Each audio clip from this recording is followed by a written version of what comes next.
Good evening, ladies and gentlemen. It's wonderful to see so many of you here. My name is Kate Mosse, and I'm a writer, and as many of you know, more importantly in this theatre, the biographer of the 50 years of Chichester Festival Theatre, and thank you all for your support for that. And it's wonderful to be back to do the second of our pre-performance talks for this season, particularly now because the big tent, the theatre in the park, is starting to look like a theatre, whereas last time we were only on a building site. It is my enormous pleasure to be introducing to you David Edgar tonight. I'm afraid I showed him this. I brought along my copy of one of the most important plays to me when I was a student, May Days. And David Edgar is a playwright, certainly for my generation, who is possibly the most important political writer. And for all students of my age, we hung upon his every word. You will see in the programme all of the plays that David has written, and indeed his books, and the many other things that he's done. For this theatre, of course, when Jonathan Church and Alan Finch arrived, the play that possibly got them off on the best of starts was David's adaptation of Nicholas Nickleby, and indeed David has worked with Jonathan in many other things, and we might come on to that. But tonight we are here to celebrate the world premiere of a new play from David Edgar called If Only. The play is set in two different time periods, and we're not going to spoil too much about it, but it is about three advisors, Labour, Liberal Democrat, and Conservative, and the ways in which before the last election, and indeed in August 2014, they negotiate the sorts of things that we are all thinking about and they are talking about and involved in putting together. So David, I'm going to start, I suppose, with the most obvious of all questions, which is, was there one particular inspiration for this play, or was it something that you've been building up to wanting to write for some time?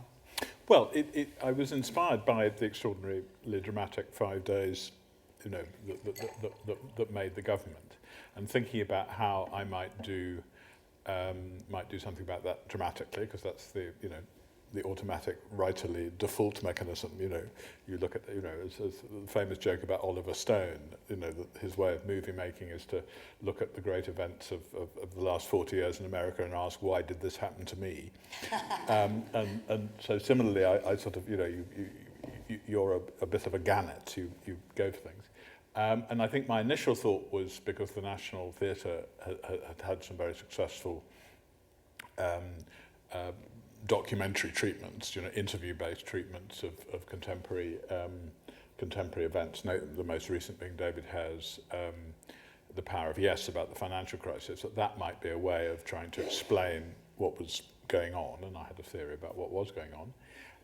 And then gradually I started thinking that it was a pity to be sort of starting on the 5 days when actually a number of options were by now off the table. And really the fascinating period was the period before that, when, you know, there might have been a situation where the Liberals had got a very clear choice between two possibilities of majority governments, for example. So, whereas what actually happened, as we remember, is that really the arithmetic didn't add up for Labour, though a Labour-Lib Dem coalition. So that seemed more exciting.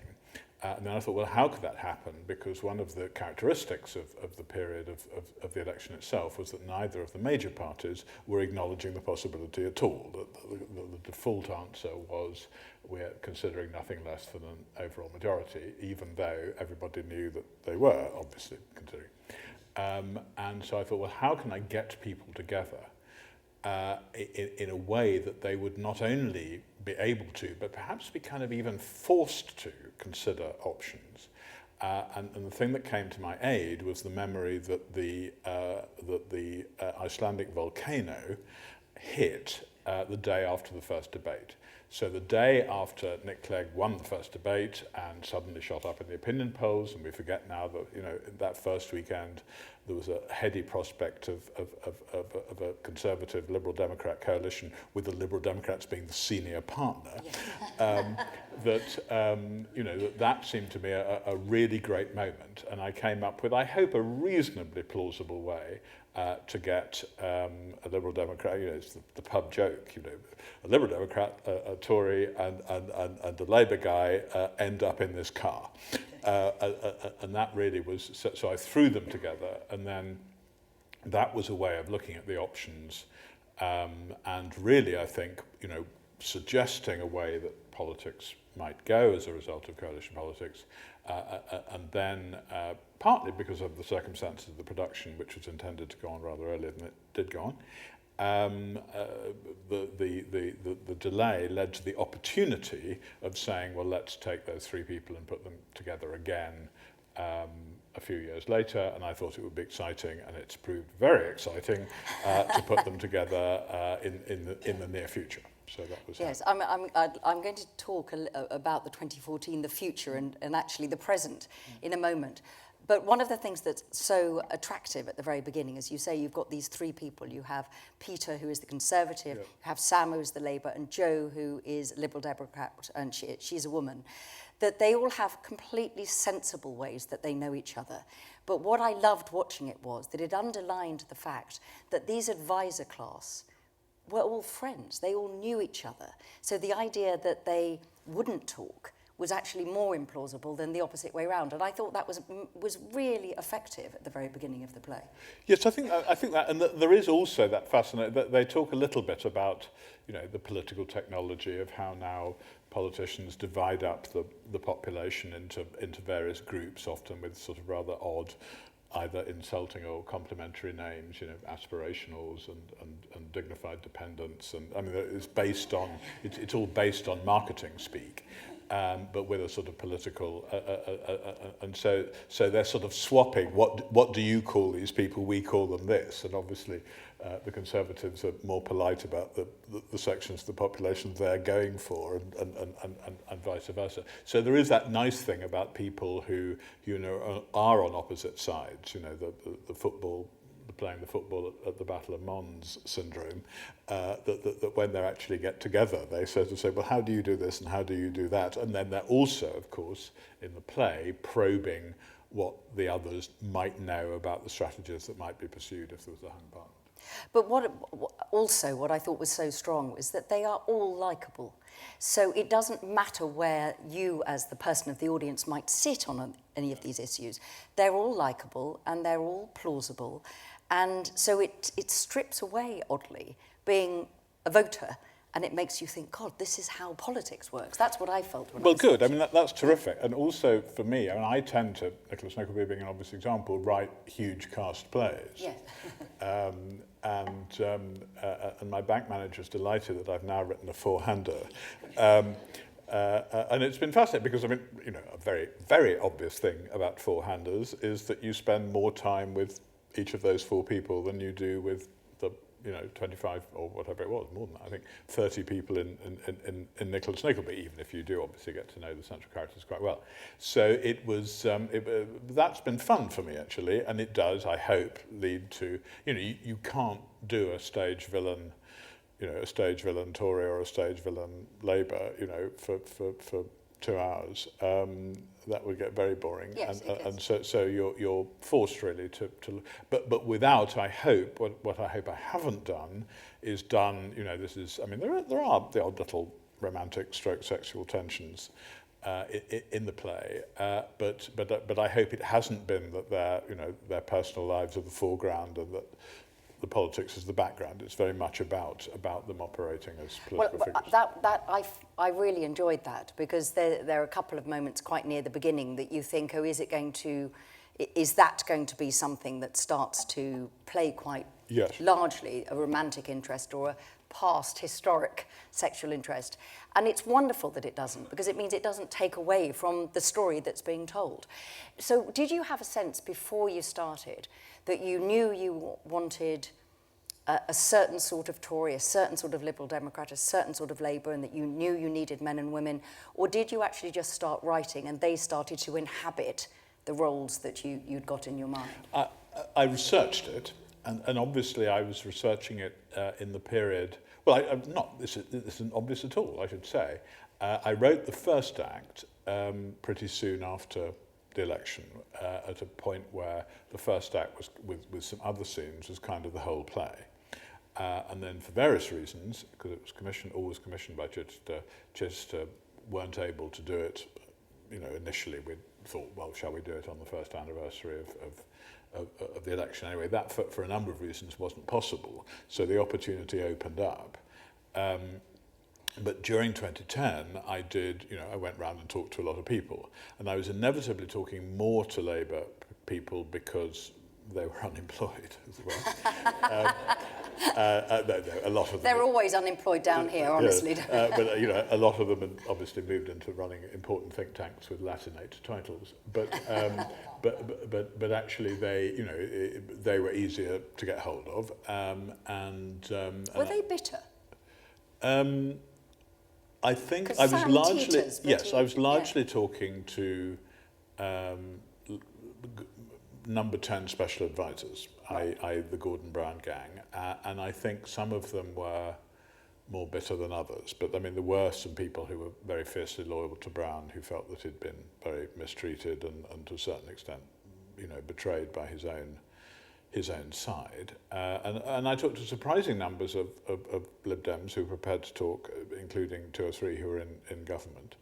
And the Conservatives were, who knows why, a bit more difficult to get hold of. But I did. What I also did was that there's a wonderful thing, if you're a researcher into these things, which is the fringe of political conferences, because there's the main conference bit, which is impossible to get into and terribly expensive if you want to go to it as a journalist or as an observer, and is surrounded by this sort of Berlin Wall of security. And then surrounding that is a fringe in which you can walk in off the street, sit down to have a fascinating conversation with leading politicians, have a glass of wine. The Tory conference, obviously the canapés are very superior. So I did 2 Conservative conferences and 2 Liberal Democrat conferences, sort of just turning up on the fringe, and got to meet some people and talk to them and so on. So I actually, at the end of the day, got to talk to quite a lot from all 3. So you got the real nuanced texture of what people were saying and thinking, yes. And so that was very important. So the development of Sam was partly, out of observation. All 3 of them, really. And you never quite know when you're sort of mulling people back and forth, how much is from the people you've met and how much is what you need them to do and what you need them to be like. But there was a very clear Labour, they call them SPADs, special advisor type. So I hope, Sam, if you were a Labour special advisor, you'd find him quite recognisable. Yes, and it was, had you had the idea before the ash cloud? No. Because, because when I was watching it, I was just thinking, this is so brilliant, because whenever has it happened in modern time, where not only are people forced together when they don't want to be and they can't get home, but also, of course, that thing of everybody's batteries dying. So they become properly out of touch with the world. So of course, it's absolutely, it's Midsummer Night's Dream. I mean, what you want to do is you want to take people from a familiar zone and put them in an unfamiliar zone where they can't communicate with anybody else and everything's a bit weird, and then you take them back and they're different people. Because I was actually trapped by the ash cloud in Venice with my mother-in-law, and did all of those things of queuing up, and you couldn't, and we did have to get a taxi home from Venice to Chichester. Right. That was the most expensive holiday 3 days I've ever had in my life. You can imagine. But it had exactly that feeling, that almost Stockholm syndrome, as they got closer and closer together. But you do introduce an outsider who comes in as not quite a witness to start with, but a young person that they pick up. So there's this tight unit of the 3 advisors. And then someone comes in and she is looking at them from the outside. Now, was that always a strong idea in the play when you started it, that you would need someone to actually hold a mirror up to them, to themselves? No, that was quite late, actually. And I mean, it was, playwriting lesson 1, you bring in somebody who doesn't know the world in order to ask questions about it, and also, to a certain extent, to provoke people and get them out of their comfort zone. And she doesn't appear for half of the act, actually. So I realised when I was working on this draft of the play that would be a really helpful thing to do, and what in fact happens is that the sort of covert negotiations and the Conservative and the Labour guys sort of going up to the Liberal Democrat and saying, I don't suppose you know what your party's strategy is likely to be. But it's all secret, and then of course she comes in and says, "Well, let me know.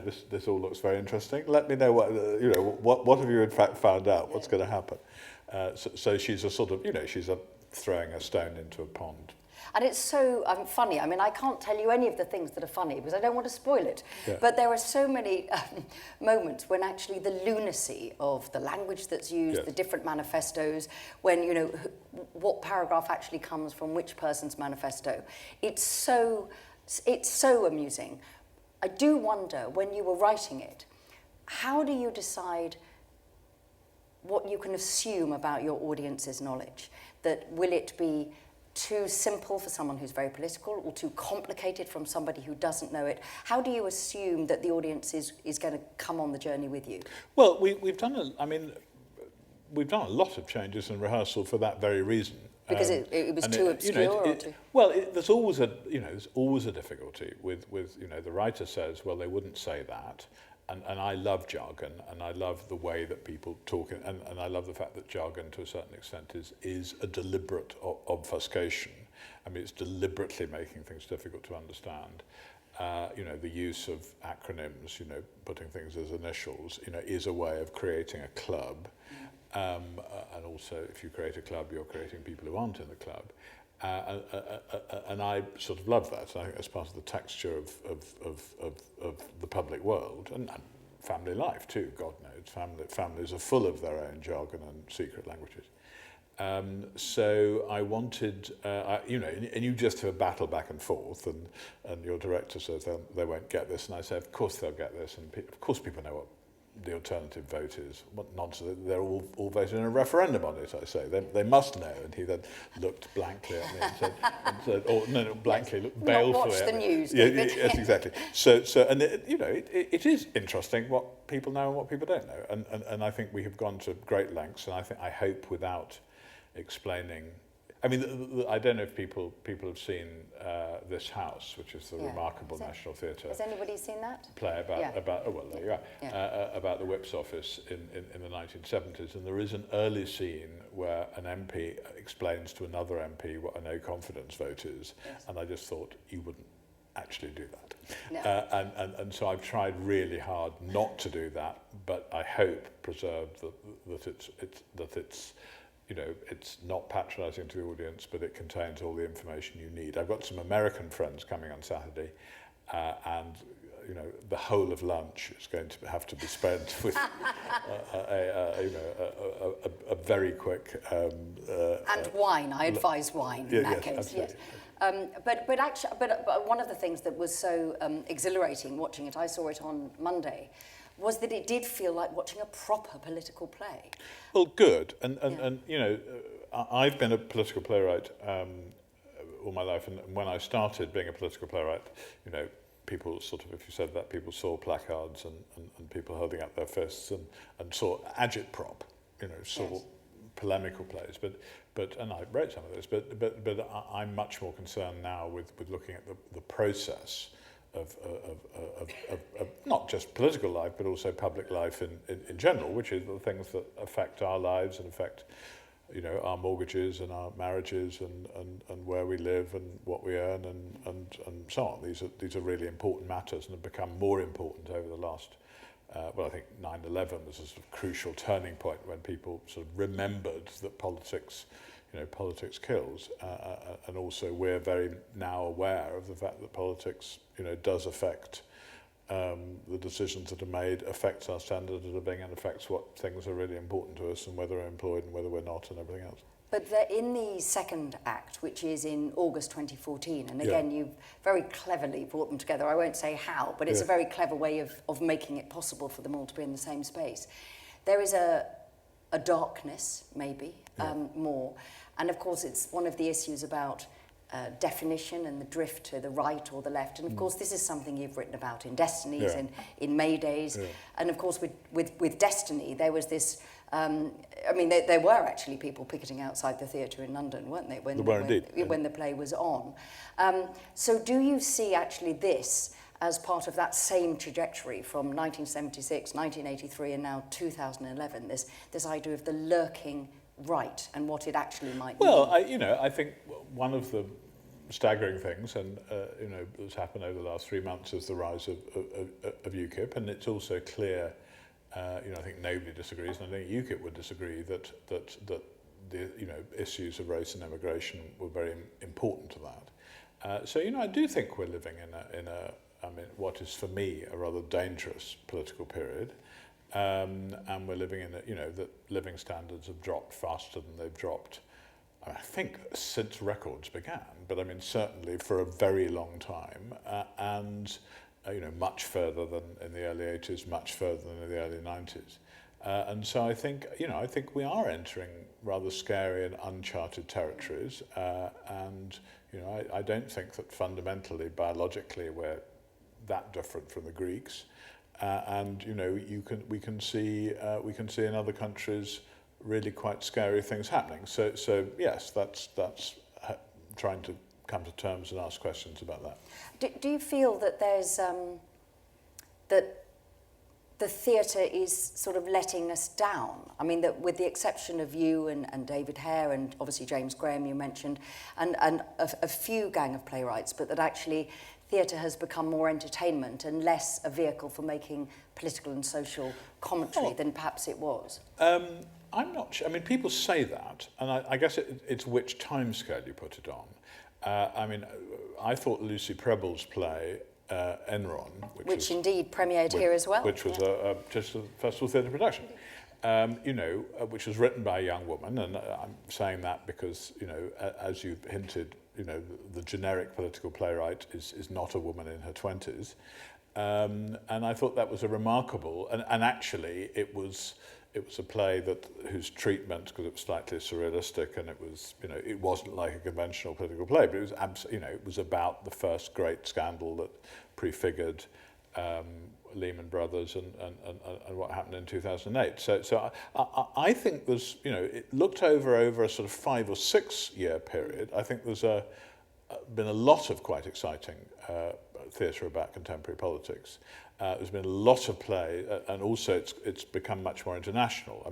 The National Theatre has done, so I think now 4 plays, which are basically about the perils of liberal intervention in Africa, for example, which is quite a specific topic. And there's been a lot, and I've written about Afghanistan along with a lot of other playwrights in a series of plays about the perils of intervening in Afghanistan. So I think that there are such plays. Whether or not we will look back at that as a golden age that is past, I don't know.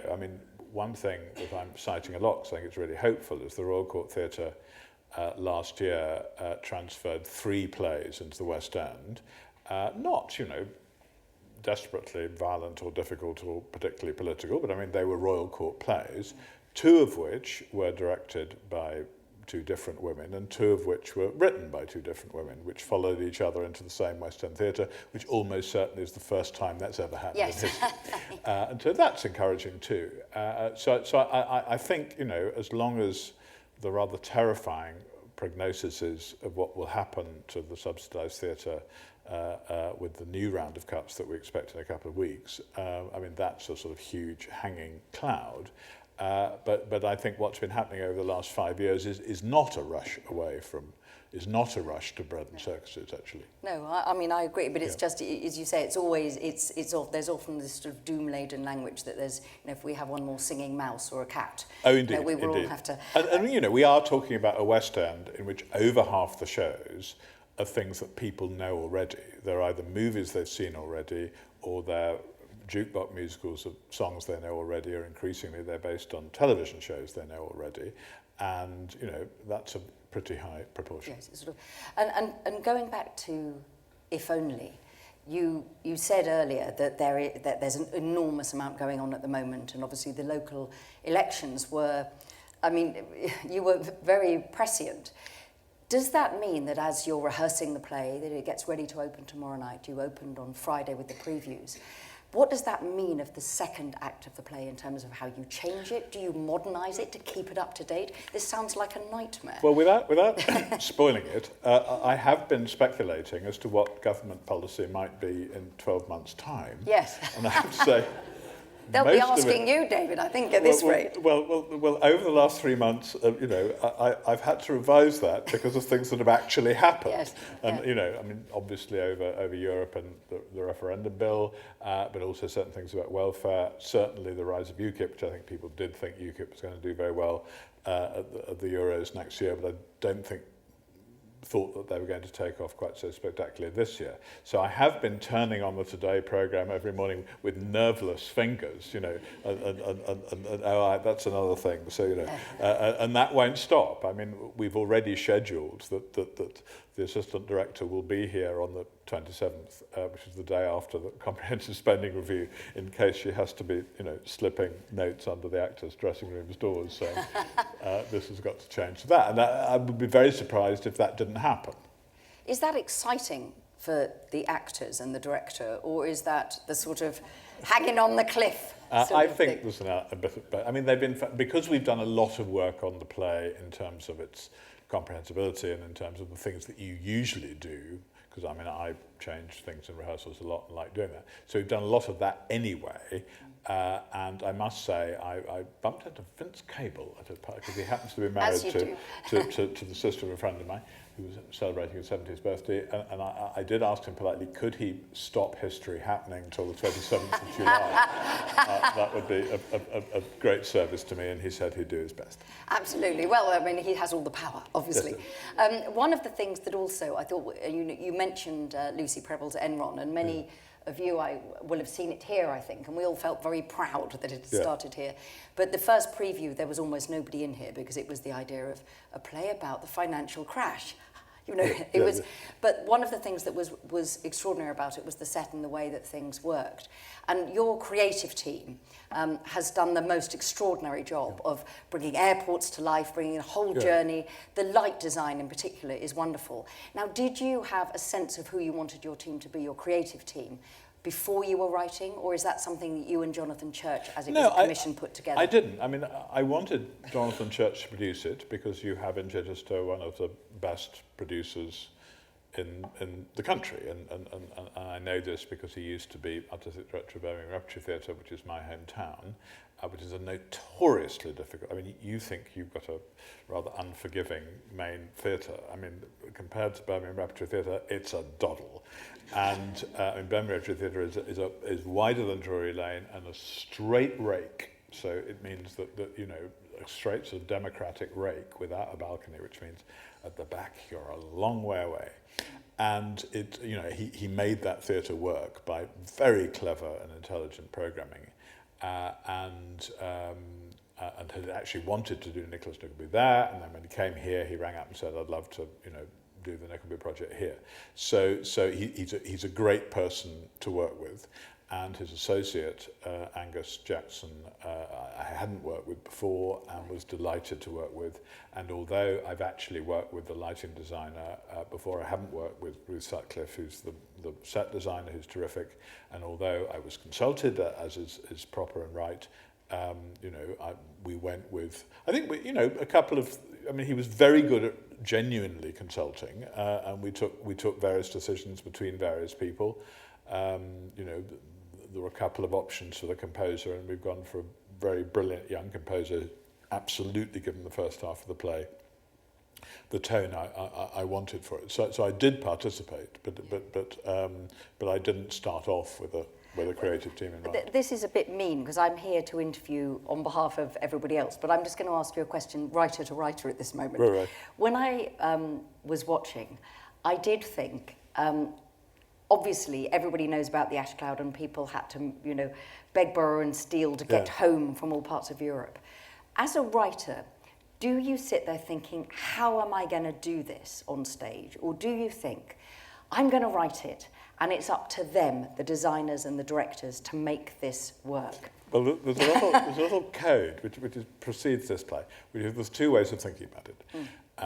John Caird, who co-directed the original production of Nicholas Nickleby with Trevor Nunn, always says, oh, you know, just write what you want to write. I mean, you know, the director would love a stage direction that said, you know, they walk along a rat-infested underground tube line, and then they come up blinking into the light, and spaceships, you know, descend around them. I mean, you know, this is absolutely, you know, it's not your problem, it's the director's problem. And then my good friend Michael Attenborough, who's directed my work on a number of occasions, said, well, that's all very true, but he was sitting with a writer who'd written a completely impossible stage direction, and said, Jimmy, I mean, you know, it is of course my problem, but just as a matter of interest, did you have any conceivable idea of how this could be done on a stationary, dry stage, you know, in Hampstead Theatre or wherever it was? And Jimmy Saunders, for it was he, leant over to Michael and said, I think it's a case of over to you, mate. so there's a sort of director's problem versus over to you, mate tension. And, you know, there's another way of doing this show that actually I won't spoil it. But you know, there is an obvious vehicular implication for a group of people who can't fly travelling across Europe, and we do it. Yes, and it is so exciting, actually. Yeah. I mean, it sounds, but I think that was what was also I enjoyed so much about the play, was that it is a proper old-fashioned political play in that it's talking and ideas. But also, so it's not all lots of gizmos that sort of mask the real ideas of it, but equally there are these lovely bits of design that just make you go, oh, look at that. No, it is. Yeah. And I think the opening of the second act is a bit of a coup too. Yes, yeah. Exactly, and those sort of things. I'm going to throw it open to questions in a moment, because as always, we have to give the house back to the actors pretty promptly at about 22. But can I just ask one last question?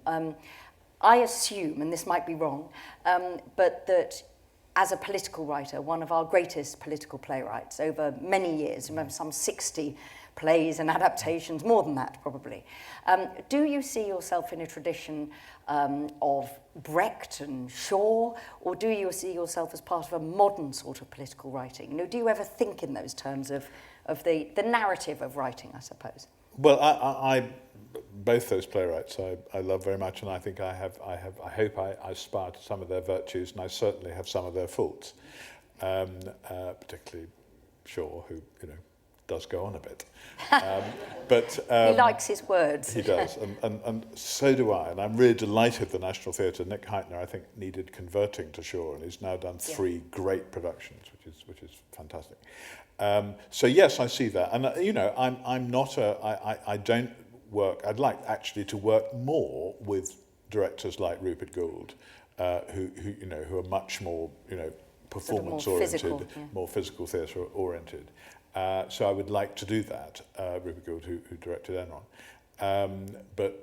No, I think it is a fairly conservative play, you know, structurally, and in terms of its sort of, you know, dramatic tone, and I guess that's what I do.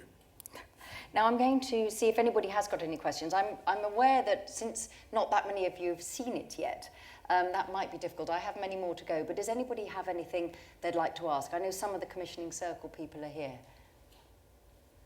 Resounding silence. No, there's a lady over there. I wondered if the play is a prediction of what you think might happen in the future, or whether, given the timing of the play a year in advance, the ending is viewed as a warning. Well, I first of all, you know, any play about the future is a play about the present, as we know. You know, 1984 was what Orwell thought was happening at the time in 1948, which was, you know, how he got the title by reversing the last two letters of the year.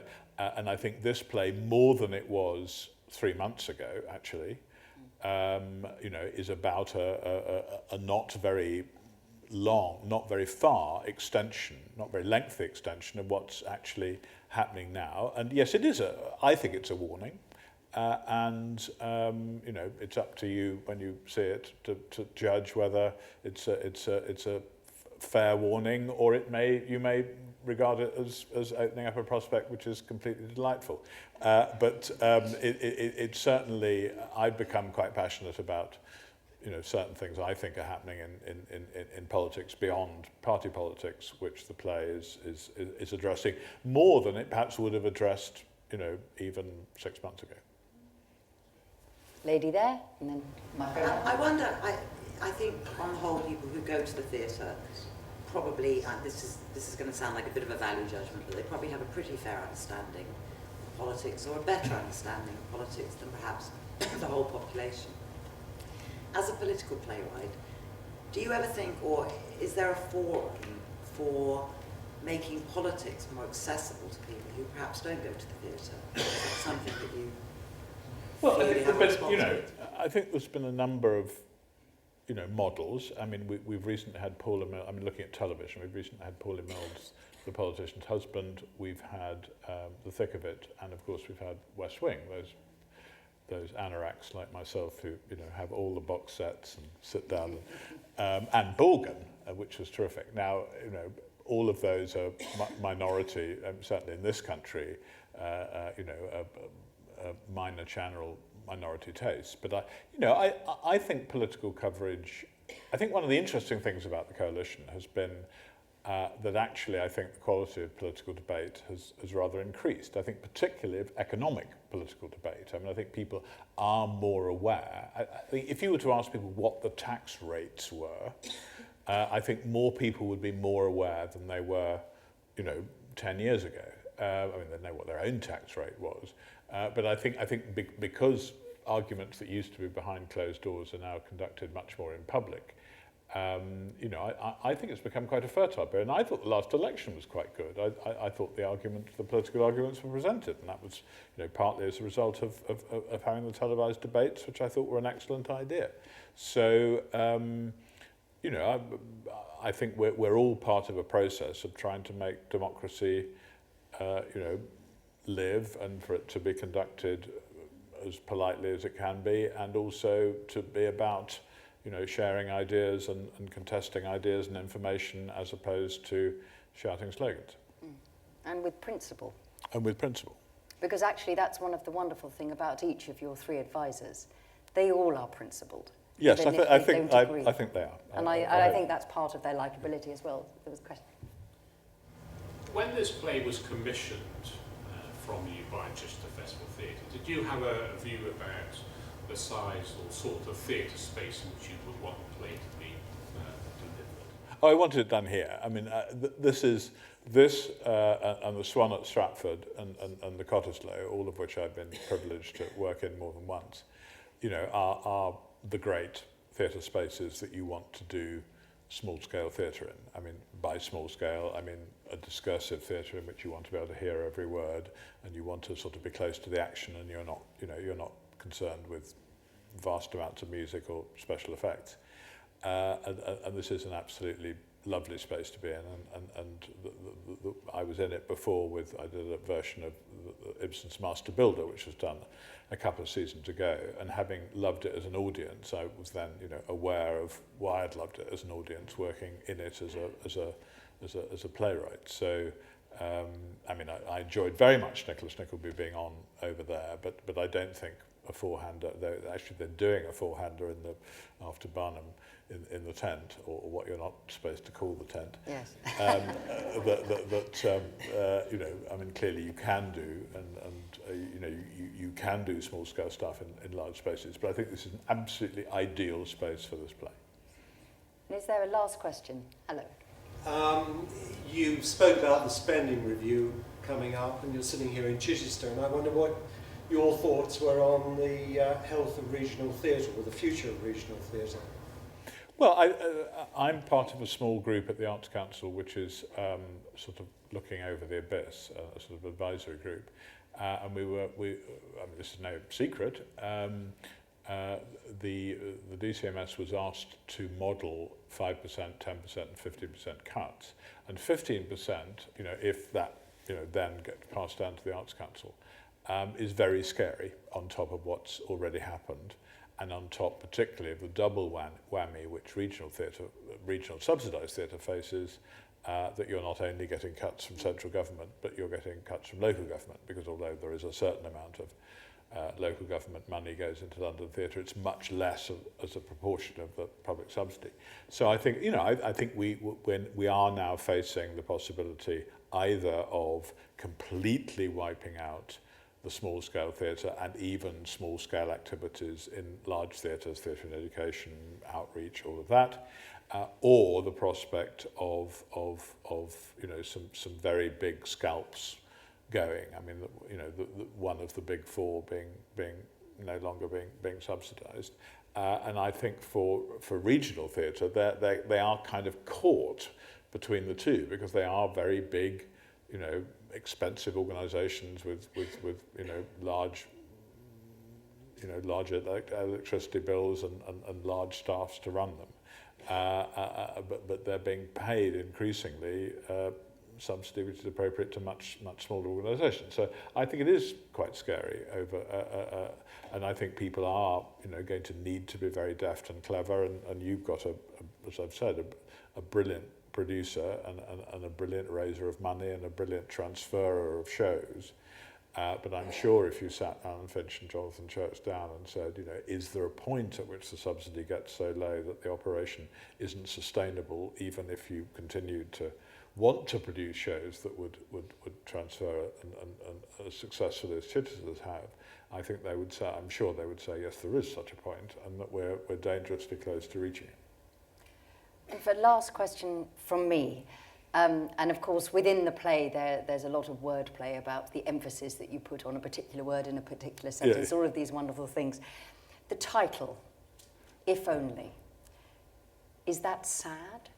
Well, it was just, I think I chose the title to nod. You either start with them or you end with them, really. I mean, yes. You either, it's the thing, well, it's either the first thing you get or the last thing you get. And I think I was at a period when it was coming up quite a lot, particularly, from Conservatives who were saying, if only we'd, UKIP hadn't taken the proverbial 20 seats which stopped them getting no, not UKIP taking them, but preventing the Conservatives from winning them.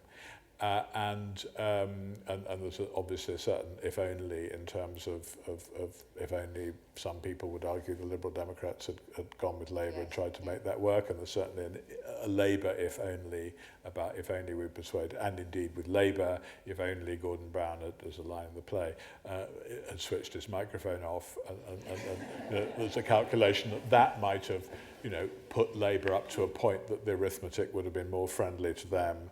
And so on. So I think there are a lot of if-onlys about that election, and we are living, in the wake of an election which was disappointing to everybody.